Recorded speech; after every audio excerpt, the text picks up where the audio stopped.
Baik teman-teman, kita akan mencoba melakukan praktek wudhu langsung. Saya sudah mengondisikan ini ya.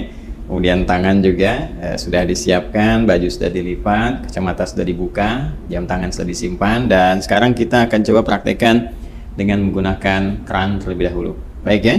Yang pertama tentunya kita mengonfirmasi keimanan terlebih dahulu, karena panggilan wudhu ingat dibuka dengan panggilan iman. Dan saya terangkan di pelajaran sebelumnya bahwa panggilan iman itu mengonfirmasi lurusnya niat kita, lurusnya tujuan ibadah kita yang dilakukan karena Allah Subhanahu wa Ta'ala. Karena itulah konfirmasinya bersumber dari hati kita, dalam jiwa kita. Kita niatkan ibadah kita ini, wudhu kita ini ditujukan ya untuk beribadah kepada Allah Subhanahu wa Ta'ala dengan bahasa hati kita. Boleh dengan menggunakan bahasa masing-masing, misalnya saya berniat wudhu untuk menghilangkan hadas karena Allah Subhanahu wa Ta'ala. Dan kalau ingin menggunakan bahasa Arab juga di hati kita, seperti orang Arab juga tentunya menggunakan bahasa Arab, kita menggunakan bahasa Indonesia, boleh-boleh saja di hati kita. Misalnya kita menyatakan bahwa nawaitul wudhu'a li raf'il hadathi, misalnya al-asghari lillahi ta'ala, boleh ya. Kemudian lisan mengucapkan bismillahirrahmanirrahim. Jelas ya? Nah, kita ingin mengambil versi lengkapnya terlebih dahulu. Versi lengkap tentunya ini terkait dengan sunnahnya juga. Kan kalau yang pokok itu ada 4, seperti kita uraikan di pertemuan yang lalu. Kemudian versi lengkap ini kita bisa ambil versi yang dicontohkan langsung oleh sahabat Utsman bin Affan radhiyallahu taala anhu, yang mengambil pelajaran dari contoh wudhunya Nabi sallallahu alaihi wasallam. Nanti bisa dilihat di Sahih Al-Bukhari ya, di Sahih Al-Bukhari topik yang keempat, Kitabul Wudhu, subtopik yang ke-23. Baik, sekarang kita akan coba memulai praktek, dan tentunya tadi sudah kita sampaikan memulai dengan niat ya. Kemudian mengucapkan bismillahirrahmanirrahim.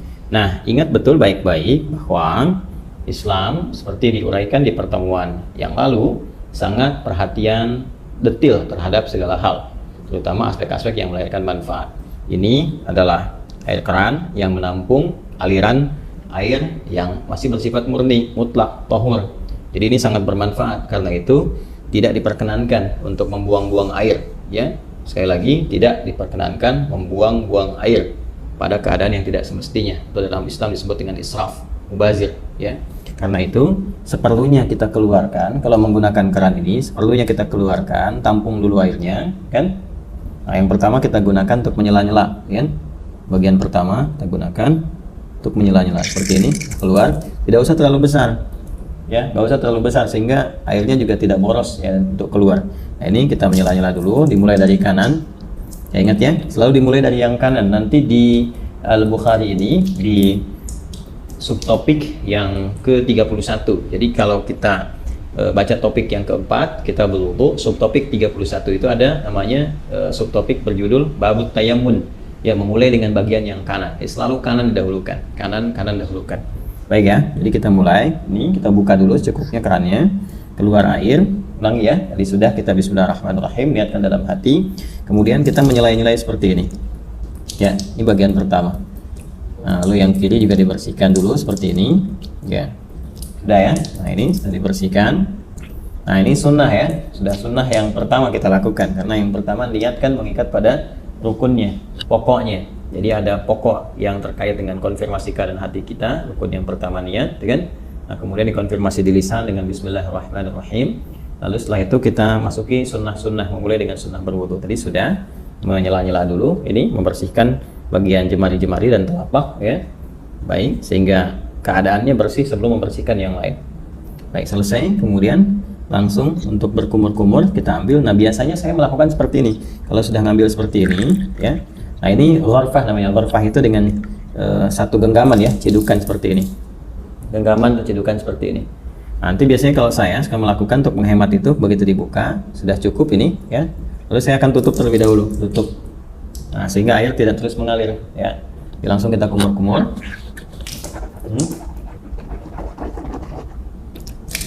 Baik, saya ingin terangkan terlebih dahulu. Di saat mengumur-kumur itu namanya tamadmad ya, tamadmad. Itu bisa kita lakukan dengan 2-3 pendekatan. Pertama, kumur-kumur terlebih dahulu ya, kumur-kumur sampai keluar ya. Kemudian yang kedua juga kumur-kumur, nanti sebagian airnya langsung dihisap ya, dihisap. Jadi kumur-kumur, sebagian airnya dihisap. Nah, itu yang dihisap itu istinsyak namanya ya, masuk ke dalam hidung, istinsyak. Usahakan agak dalam. Nah, nanti kemudian kita keluarkan disebut istinthar namanya, ya. Ini bagian yang kedua, kumur-kumur, ya. Kemudian yang pertama, yang keduanya itu sambil dihisap, baru nanti istinsyak ini, kalau istinthar dikeluarkan. Ada nanti sedikit saja, bisa tambahan kalau menggunakan siwak ya, untuk bisa membersihkan itu. Ya, jadi bisa saja, kemudian kalau memang tidak ada itu, bisa gunakan bagian jari yang dianggap bersih. Ya, tadi kan sudah dibersihkan.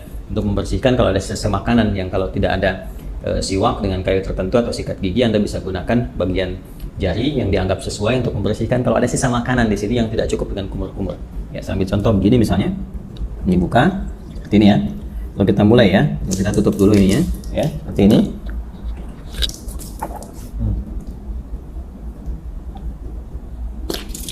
Ini ya. Nah, ini untuk yang sikat giginya atau membersihkan bagian sisa makanan, sehingga kalau sudah makan ya tidak sempat juga sikat giginya, nanti kita bisa bersihkan dengan bagian jari yang sesuai. Ya, itu untuk kondisi-kondisi tertentu.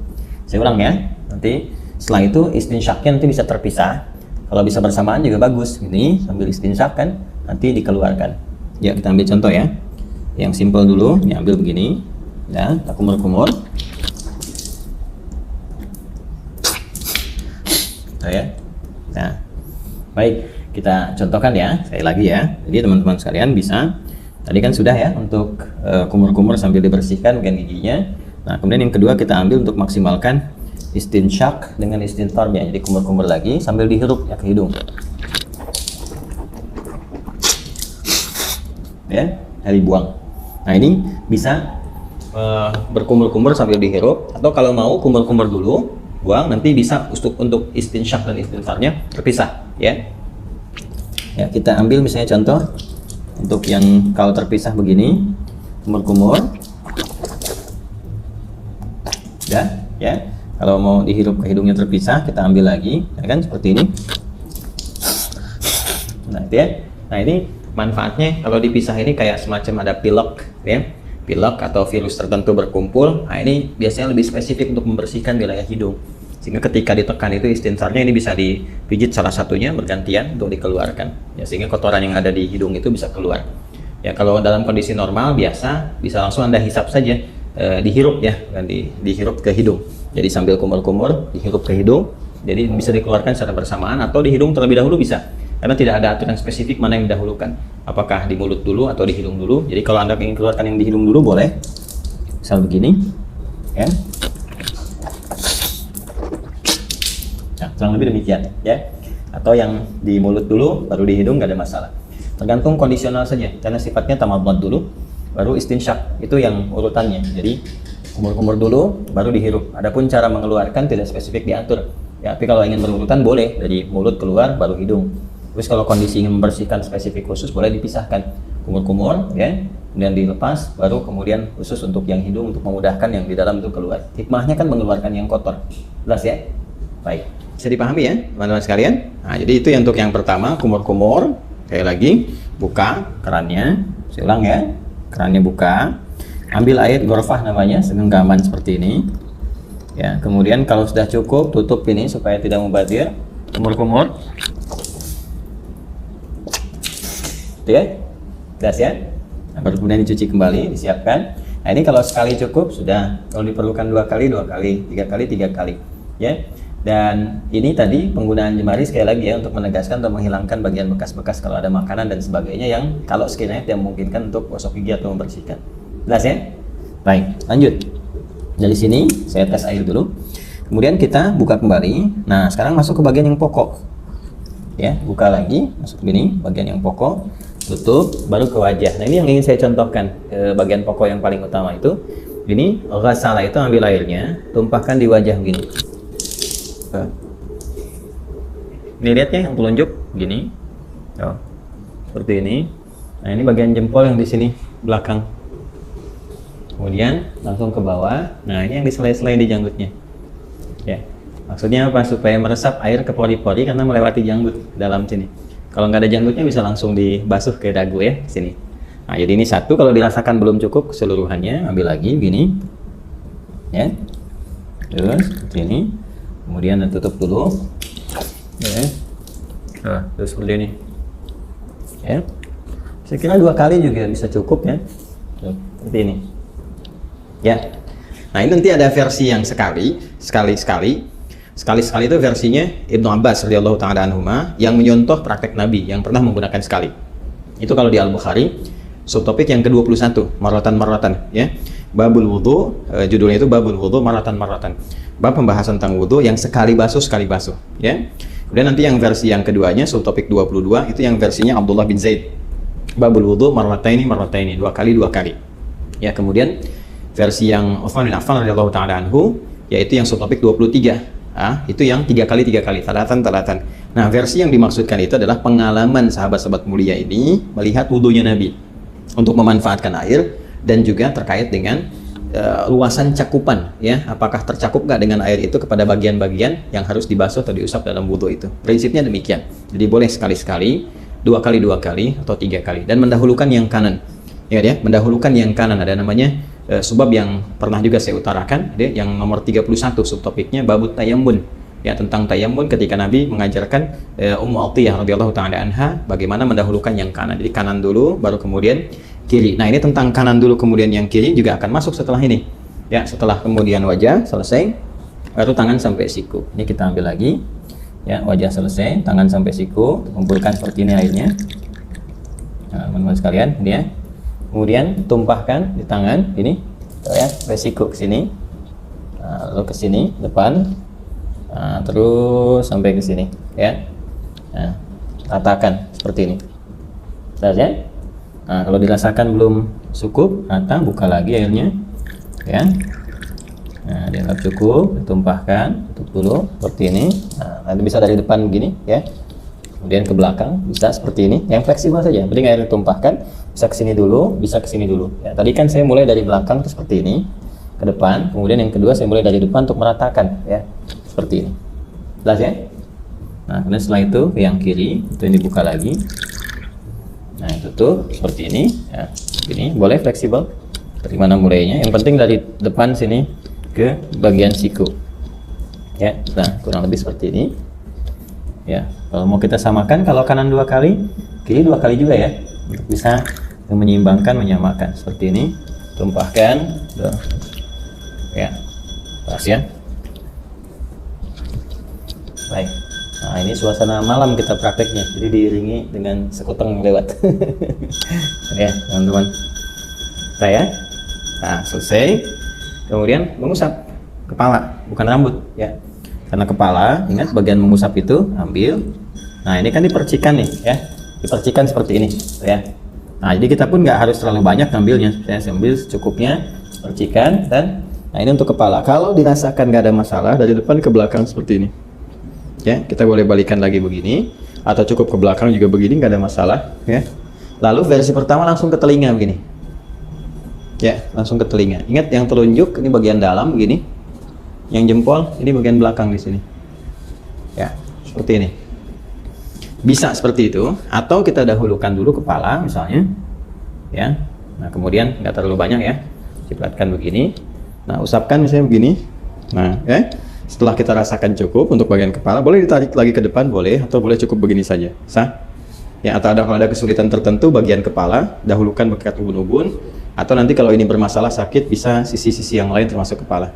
Setelah itu ambil air lagi, ya kan? Baru kemudian membasuh telinga seperti yang tadi dicontohkan, bagian depannya menggunakan telunjuk di sini, belakangnya menggunakan jempol. Jelas ya? Baik, berpindah ke kaki. Nah, ini penting juga karena nanti ada hadis spesifik ya terkait dengan bagian kaki ini, khususnya kotoran-kotoran yang melekat di kuku, ya, kuku bagian jempol ini, ya, di sebelah sini ujung-ujung ini. Jadi perhatian, ingat kaki sampai 2 mata kaki sampai di sini. Ya, jadi kita bisa ambil lagi airnya seperti ini, ya. Kemudian cukup begini. Nah, biasanya saya bagi 3 bagian. Yang pertama saya tumpahkan, basuh ini dulu. Nah, setelah ini, nah kemudian bagian depan kita bersihkan dulu begini. Ini ya. Nah, udah seperti ini ke belakang, dan tentunya bagian belakang tidak mendapatkan porsi air yang cukup ya. Walaupun mendapatkan bagian tertentu untuk mengusap, tapi ini lebih bersih untuk bagian depan pertama. Jadi yang kedua, nah ini kita bisa sempurnakan bagian belakangnya seperti ini. Nah, ini ya. Majukan lagi ke depan, ini. Nah, 2 pun sudah cukup sebetulnya. Ya. Kalau dirasakan kurang bisa dengan 3. Selanjutnya yang kiri, seperti halnya yang kanan tadi. Kita ambil, ini ya. Nah, ini seperti ini. Saya suka menggunakan kelingking karena lebih fleksibel untuk menyela-nyelanya. Ini dibersihkan di sini. Ya, ini. Lalu ke belakang. Nah, kemudian disempurnakan. Ambil lagi, saya tumpahkan seperti ini. Ya. Dah, selesai. Nah, ini selesai, ya. Setelah selesai, dah. Kita diusahakan menghadap ke arah kiblat, 3 detik sini. Ya, lalu kita berdoa. Doa yang sudah pernah diajarkan juga, ya. Syahadatin dulu. Asyhadu an la ilaha illallah, asyhadu anna Muhammadar Rasulullah, ya kan? Allahumma ij'alni minat tawwabin waj'alni minal mutatahhirin. Ya, kalau kita ingin supportkan doanya supaya dengan kita taubat, kemudian juga kita bersuci, ya Allah jadikan aku termasuk orang taubat. Berarti ini tadi kita sambil evaluasi. Makanya ada ulama juga yang menyarankan sambil saat dibasuh ini, ya. Nadhafah ini kan nadhafah nih luarnya, nadhafah. Ya, tapi juga harus ada al-husnu wadhiyah. Sifat husnu wadhiyah itu yang dimaksud dengan taharahnya. Bersih luarnya, suci dalamnya. Ini yang disyarat Nabi di hadis Muslim. Begitu jatuh air wudhu itu, jatuh pula dosa-dosa yang melekat kepada fungsi-fungsi organ tubuh yang digunakan itu. Jatuh. Nah, jatuhnya ini dengan taubat. Jadi kita merasakan ini ada yang salah nih sebelum wudhu nih, ya. Supaya hilang kesalahan itu. Makanya ada ulama yang mengajarkan evaluasi saat dibasuh itu. Merasakan dalam diri, minta sama Allah supaya digugurkan dosa yang ada di wajah, gugurkan dosa yang ada di tangan, macam-macam. Dalam hati kita bisa meminta dengan bahasa kita. Ya Allah, gitu kan, mohon hilangkan kesalahan-kesalahan yang melekat atau kebiasaan buruk pada tangan, pada wajah sebelumnya, dan sampai dengan ke ujung kaki. Itu dalam hati kita bisa meminta. Tidak ada masalah di situ. Karena ada unsur taubat di dalamnya. Jadi begitu selesai, kita berdoa, kita mohon pada Allah, digolongkan pada orang-orang yang taubat. Kemudian juga yang terbiasa bersuci. Mutatahhir itu biasa bersuci. Jadi begitu wudunya misalnya batal, suci lagi, sehingga terjaga dalam kebaikan. Karena prinsip wudu itu kan menjaga diri dalam kebaikan. Oke? Baik, selesai ini dengan menggunakan versi kran, ya. Gunakan versi kran. Nah, sekarang kita akan mencoba menggunakan versi bejana. Nah, di sini ada gayung, ya. Kita akan coba gunakan gayung ini. Sebetulnya kalau kita bersandar pada tadi, ya, jumlah volume air yang kita gunakan saat menggunakan kran itu kan sebetulnya nggak banyak. Ya, kalau ada di minuman kemasan dengan bentuk kayak gelas itu sekitar 250 mili, ya. Itu kan kurang lebih segitulah, ya, nggak terlalu banyak yang kita gunakan seperti tadi disampaikan. Jadi kalau kita tampung dengan gayung pun kurang lebih, ya, ini base cukupnya. Udah harus penuh juga, mungkin kita ambil setengahnya segini cukup, ya, setengahnya begini. Cukup, ya, tergantung keadaan kitanya. Nah, ini kalau pakai gayung, kalau di atas nanti jatuhnya terlalu tinggi, jadi saya turunkan ke bawah untuk menyontohkan. Misalnya di sini, ya, paling gampang ya seperti ini. Ya, jadi kan sudah keadaan jongkok. Kalau di Timur Tengah kan ada, atau tidak yang Timur Tengah, saya kadang-kadang di beberapa negara atau beberapa tempat di Indonesia juga kadang-kadang ada suka pakai dudukan tuh. Ya, jadi kita bisa sambil duduk. Nah, ini kalau seperti ini, pakai bejana, kurang lebih disimpan seperti ini. Jadi kalau bejananya lebar, nanti bisa sambil diambil seperti ini, ya kan? Nah, tapi dengan catatan juga nanti tidak ada sisa-sisa air yang terlalu banyak yang melekat di lengan, ya, khususnya di telapak ini, sehingga mencampur kepada yang sudah ada. Jadi amannya kalau mau aman, apalagi dengan kondisi seperti ini, kita tuangkan seperti ini. Ya, jelas ya? Ini bagian pertama. Nah, terus kemudian seperti ini. Nah, ini lebih hemat nih digunakannya. Satu, ya, selesai. Nah, kita ambil versi yang sekali, ya kan? Nah, kemudian dari sini ambil lagi, kan? Nah, ini ya. Nah, ini berkumur.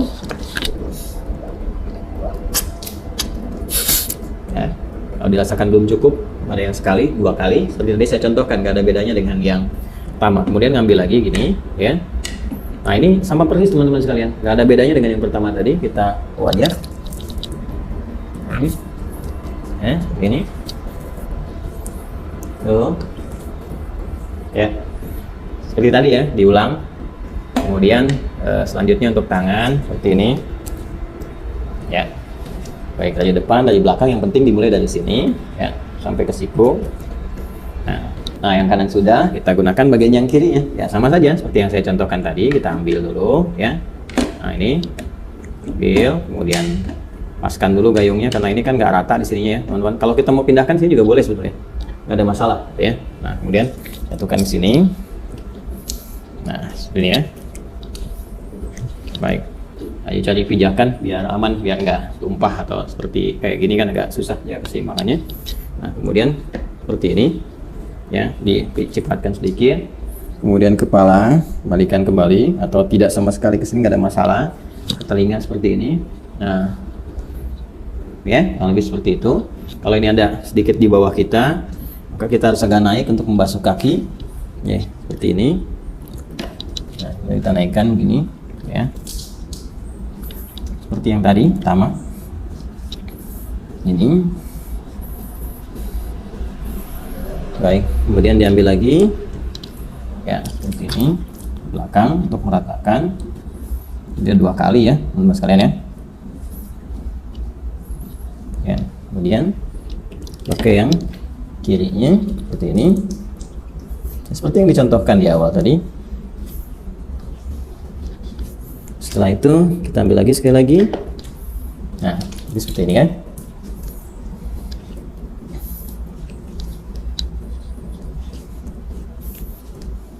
Baik. Selesai 2 versi ini, dan masya Allah tuh masih bersisa. Artinya kan sebetulnya nggak butuh banyak gitu airnya, ya, nggak butuh banyak. Tinggal kita berdoa, setelah itu seperti tadi disampaikan. Jadi kurang lebih seperti itu contoh yang bisa kita tunjukkan. Dimulai dari awal, kemudian mengondisikan dulu, ya, kerannya seperti apa yang bisa digunakan. Jangan mubadir, bersiap-siap. Kalau saya suka membiasakan, karena ini hadapnya ke kiblat nih, ini kan arahnya ke kiblat nih. Bisa suka membiasakan kalau ada aktivitas, terutama terkait ibadah, cari yang kira-kira posisinya ketika dikerjakan menghadap ke arah kiblat. Itu hanya kebiasaan saja, dan tidak harus demikian. Tapi kalau bisa dikerjakan, ya itu lebih bagus ya. Kecuali kalau sholat jelas, sholat menghadap ke arah kiblat, kemudian baca Quran sunnahnya menghadap ke arah kiblat, ya. Hanya dalam wudhu kan posisi keran bisa beda-beda. Tapi biasanya saya selalu mencari yang kira-kira menghadap ke arah kiblat untuk menjaga saja kondisi itu. Ini yang kita bisa tunjukkan. Kemudian selanjutnya tadi sudah mengondisikan, lalu mulai berniat, ya, dan dimulai nanti dari mulai sunnah sampai ke pokok-pokoknya sampai yang terakhir, dan dilakukan dengan tertib, nggak boleh lompat-lompat, ya, terus dijaga, jangan sambil juga diskusi, ngobrol sama teman-teman dan sebagainya, tidak, supaya bisa fokus dalam berwudu dengan suasana batin yang nyaman. Kalau ini kan saya mencontohkan, contoh bukan dalam praktek yang sesungguhnya dikerjakan untuk kepentingan tertentu ibadah, tapi ini untuk kepentingan edukasi bagi teman-teman sehingga mempraktekkan setiap tahapan-tahapannya seperti yang kita pelajari. Jadi itu prakteknya, dan telah selesai kita tunjukkan. Alhamdulillah di suasana pagi, ya, atau subuh menjelang pagi, teman-teman bisa belajar, dan saya mengambil video ini malam-malam nih setelah tugas, malam-malam langsung ke masjid dan kita praktekkan sehingga suasananya cukup berbeda. Ya, alhamdulillah bisa direkam dengan cukup baik, dan sekarang kita pelajari bersama. Saya kira itu yang bisa disampaikan. Terima kasih atas perhatian teman-teman semuanya. Semoga bermanfaat pelajaran kita kali ini. Dan lebih daripada itu, semoga semuanya diridhoi oleh Allah Subhanahu wa Ta'ala. Sekali lagi, terima kasih atas perhatiannya.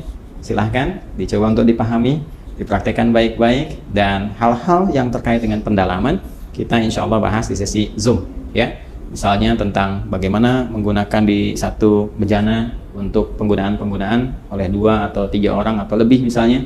Kemudian juga kapan posisi bersiwak kalau dalam berwudu, kalau ada kayu siwaknya misalnya, ya, apakah posisinya sebelum sholatnya atau dalam wudhunya atau setelahnya. Nah, itu kita bisa diuraikan di kesempatan-kesempatan dalam sesi pendalaman. Yang tadi yang saya tunjukkan adalah keumuman yang bisa dipraktekkan oleh siapapun, yang tidak ada beda antara laki-laki dengan perempuan. Demikian, semoga Allah merahmati. Subhanakallahumma bihamdika asyhadu an la ilaha illa anta astaghfiruka wa atubu ilaik. Assalamualaikum warahmatullahi wabarakatuh.